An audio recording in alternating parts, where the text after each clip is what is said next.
UP में लोकसभा चुनाव के बाद कुछ घटनाक्रम ऐसे हुए, कुछ बयान ऐसे सामने आए, कुछ परिस्थितियां ऐसी बनी जो बीजेपी और योगी सरकार के लिए अच्छे नहीं।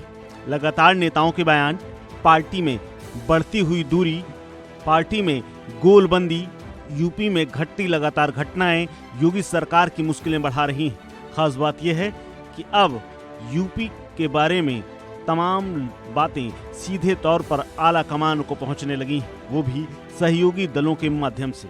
अमित शाह से लेकर जेपी नड्डा तक इन नेताओं से लगातार मुलाकात करते रहते हैं और यूपी के बारे में हालचाल जानते रहते हैं। कारण चाहे जो हो, लेकिन पिछले दिनों बीजेपी के सहयोगी दल अपना दल, निषाद पार्टी और ओम प्रकाश राजभर की सुभाषपा के ऐसे बयान आए हैं जिनके चलते योगी सरकार मुश्किल में है। दरअसल पहले अनुप्रिया पटेल की अगर बात करें तो उन्होंने सीधे तौर पर सीएम योगी को एक पत्र लिखा था और कहा था राज्य सरकार की नौकरियों में ओबीसी वर्ग के छात्रों का चयन नहीं हो पा रहा है।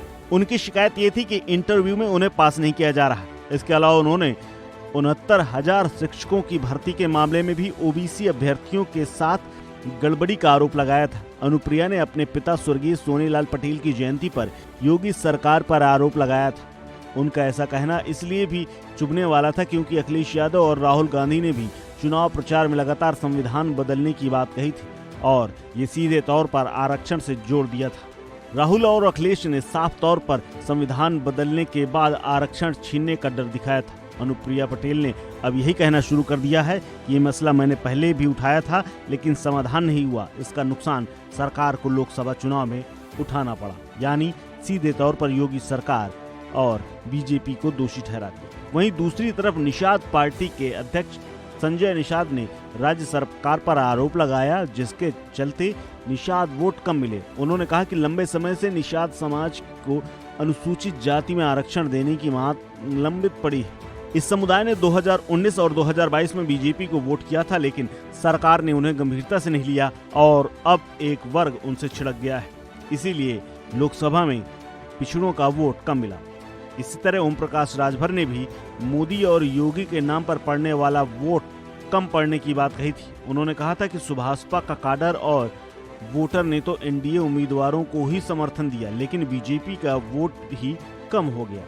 दूसरी तरफ बात यह भी है कि बीजेपी के प्रवक्ताओं ने भी ये कह दिया है कि इन तीन नेताओं ने जिन मुद्दों पर बात की है उस पर मीडिया में सवाल किए जाते हैं जिनका जवाब दे पाना हमारे लिए मुश्किल है।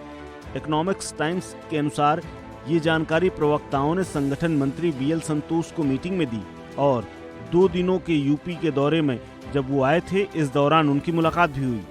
इस दौरान उन्होंने राज्य में कार्यकर्ताओं और नेताओं से मुलाकात की थी। कन्नौज के पूर्व सांसद सुब्रत पाठक ने भी साफ एक एक्स पर ट्वीट किया था जिसमें उन्होंने लिखा था कि भर्ती परीक्षाओं में पेपर लीक और धांधली के आरोपों की वजह से पार्टी को नुकसान हुआ है। वहीं पूर्व सांसद रविंद्र कुशवाहा ने भी सलेमपुर में अपनी हार के लिए कुछ नेताओं के विरोध को जिम्मेदार ठहराया था। आपको बता दें कि बीजेपी के सहयोगी दलों अपना दल, निषाद पार्टी और ओम प्रकाश राजभर की सुभाषपा ने कई ऐसे बयान दिए जिसके चलते बीजेपी का प्रदर्शन 33 सीटों पर ही सिमट गया।